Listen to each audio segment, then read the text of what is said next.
नमस्कार दोस्तों।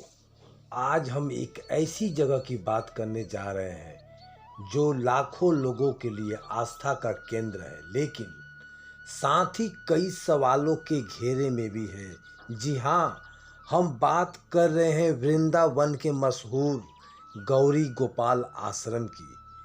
क्या यह आश्रम वाकई में गरीबों और वृद्ध माताओं की निस्वार्थ सेवा का प्रतीक है, या फिर इसके पीछे कुछ ऐसा छुपा है जो अब तक सामने नहीं आ पाया?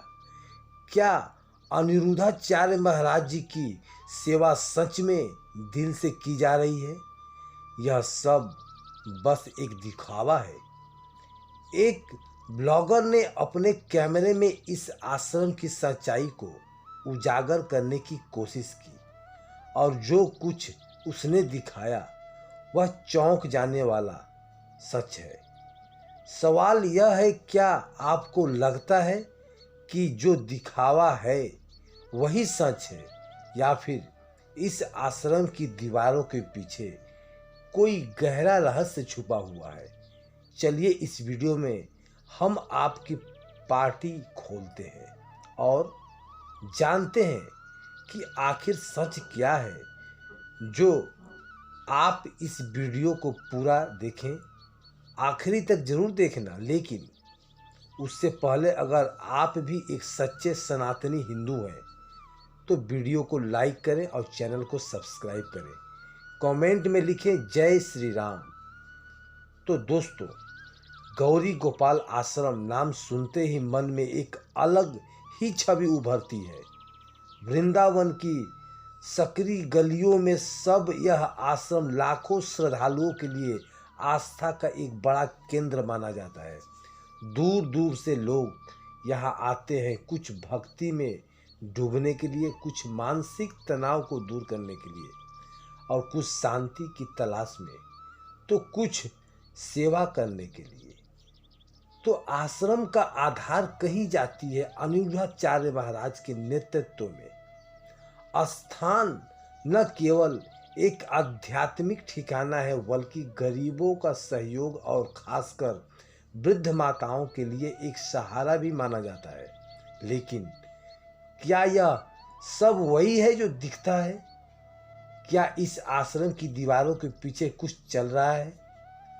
वह वास्तव में निस्वार्थ सेवा का प्रतीक है, या फिर इसके पीछे कुछ और ही कहानी छिपी हुई है जो अब तक लोगों के नज़रों से उज्जवल नहीं किया गया? यह सवाल मन को कुरेद देता है और सोचने पर मजबूर कर देता है कि वृंदावन के उन गलियों में जहां शाम ढलते ही भक्ति का रंग गहरा होने लगता है, चारों ओर मंदिरों की घंटियां और भजनों की मधुरता गूंजने लगती है, वहां का माहौल अपने आप में एक अलौकिक अनुभव देता है। लेकिन इसी पवित्र माहौल के बीच एक दिन कुछ ऐसा हुआ जिसने सबके मन को उथल पुथल मचा दी। एक ब्लॉगर जो खुद को सच्चाई का पैरों का बताता है और नहीं आश्रम के भीतर कदम रखा, उसके हाथ में एक कैमरा है और इरादा कुछ ऐसा रिकॉर्ड करने का है जो कि लोगों को हैरान कर देगा। वह आश्रम के उन हिस्सों में गया जहां हर दिन हजारों लोग दर्शन के लिए मरते हैं। उसने अपने लेंस में आश्रम की एक गतिविधि पर केंद्रित किया, और जो उसने कैद किया, जो अपने कैमरे में, कई सवाल खड़े होकर आ गए। क्या वहां जो दिख रहा था वह भक्ति और सेवा का सच्चा रूप था, या फिर इसके पीछे कोई और ही सच छुपा हुआ था जिसे लोग अब तक छिपा कर रखे हैं? समझ नहीं पाए थे। ब्लॉगर ने सबसे पहले आश्रम की रसोई की ओर रुका कि वहां जो जगह है जहां दावा किया जाता है कि हर दिन लाखों भक्तों को भोजन कराया जाता है। उसने अपने वीडियो में दिखाया कि वहां भक्तों के लिए जो भोजन परोसा जाता है वह महज साधारण दाल और चावल था। उसने सवाल उठाया कि क्या यही वह भाव सेवा है जिसका ढिंढोरा पीटा जाता है। क्या इतने सारे लोगों को सिर्फ इतना सादा भोजन देकर सेवा का दावा किया जाता है? यह सवाल सुनने में जितना आसान लगता है उतना जवाब उतना ही जटिल था। तभी वहां के कुछ वृद्ध माताएं सामने आई। उनकी आवाज में सादगी थी। उन्होंने कहा कि बेटा, इसमें इससे ज्यादा की क्या जरूरत है? पेट भर जाए हमारे लिए यही बहुत है। अब यह सुनकर मन में एक नई बहस शुरू होती है। क्या यह सच में उनकी संतुष्टि थी? क्या यह सेवा का एक सच्चा रूप था, या फिर यह सब कुछ दिखावे का हिस्सा मात्र था? ब्लॉगर ने अपनी जांच को आगे बढ़ाया। उसने आश्रम के सुरक्षा गार्ड के व्यवहार पर भी उंगली उठाई। उसने एक वीडियो क्लिप दिखाई जिसमें एक गार्ड भक्तों से कुछ तीखी बहस करता नजर आया था। यह गार्ड श्रद्धालुओं के साथ दुष्व्यवहार करता था, लेकिन जब इस घटना के बारे में वहां मौजूद कुछ अन्य भक्तों के बात की गई तो उनका जवाब अलग ही था। उन्होंने कहा कि हर दिन यहाँ हजारों लोग आते हैं। अगर गार्ड सख्ती ना करे तो व्यवस्था बिगड़ सकती है। यह सुनकर फिर से एक नया सवाल उठ गया। गार्डों की यह सख्ती सिर्फ अनुशासन बनाने के लिए थी, या फिर वाकई में वे भक्तों के साथ गलत व्यवहार करते थे? यह तय करना आसान नहीं था, क्योंकि हर किसी का अपना नजरिया था। कोई इसे जरूरी मान रहा था तो कोई इसे गलत ठहरा रहा था। फिर ब्लॉगर का ध्यान वृद्ध माताओं के रहने की व्यवस्था पर गया। उसने अपने कैमरे में दिखाया कि आश्रम में एयर कंडीशनर और कलर जैसे साधन में मौजूद थे, लेकिन कमरों की सफाई जो है, वहाँ रख रखाव जो है, को पूरी नहीं है। उसने यह सवाल उठाया कि क्या यह वृद्ध माताओं के लिए सही व्यवस्था है? लेकिन तभी कुछ माताओं ने अपनी बात रखी। उन्होंने कहा, जो सुकून मिलता है वह किसी और चीज़ से नहीं मिल सकता। भले ही सुविधा थोड़ी कम हो, लेकिन हमें कोई कमी महसूस नहीं होती। यह सुनकर फिर से मन में एक सवाल पैदा हुआ।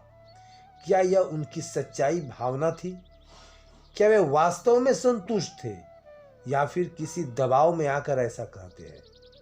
समझना बहुत मुश्किल था, क्योंकि उनकी बातों में एक सादगी थी, लेकिन साथ ही कई अनसुले सवाल पनपने लगे थे। जब यह सारा विवाद बढ़ने लगा तो गौरी गोपाल आश्रम के प्रशासन ने भी एक छुट्टी तोड़ी, और उसके बाद यह सबके सामने आश्रम को बदनाम करने की साजिश है।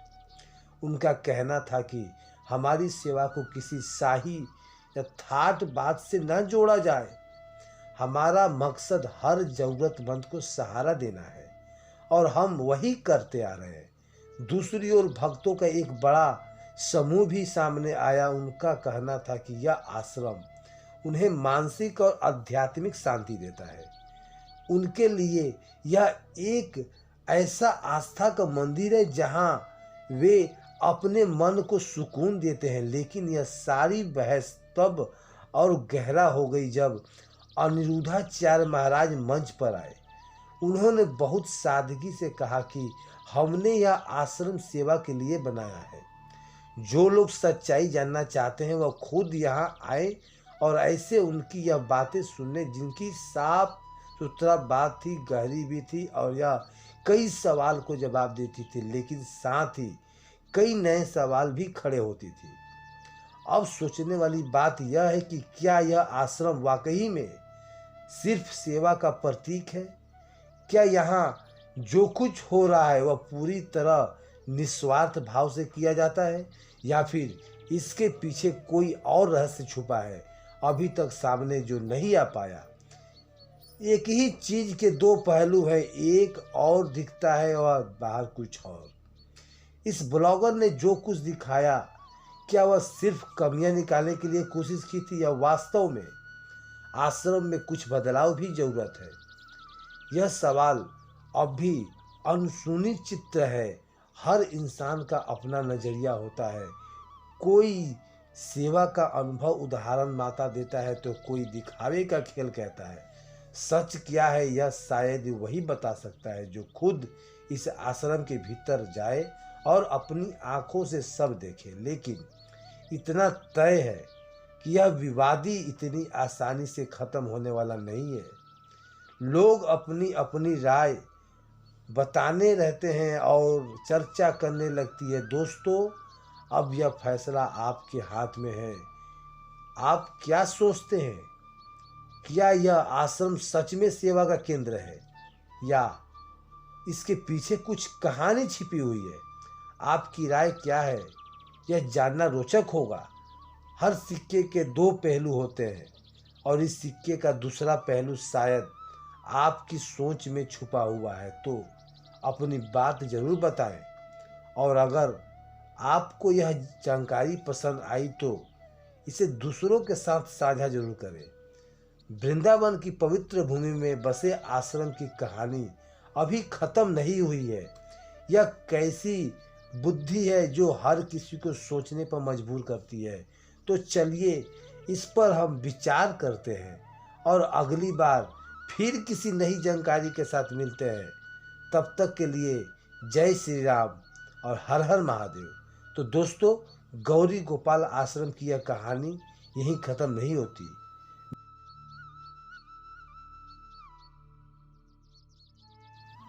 मिलते हैं कल किसी और जानकारी के साथ। तब तक के लिए इजाज़त दीजिए। कमेंट में जय श्री राम जरूर लिखिएगा। धन्यवाद।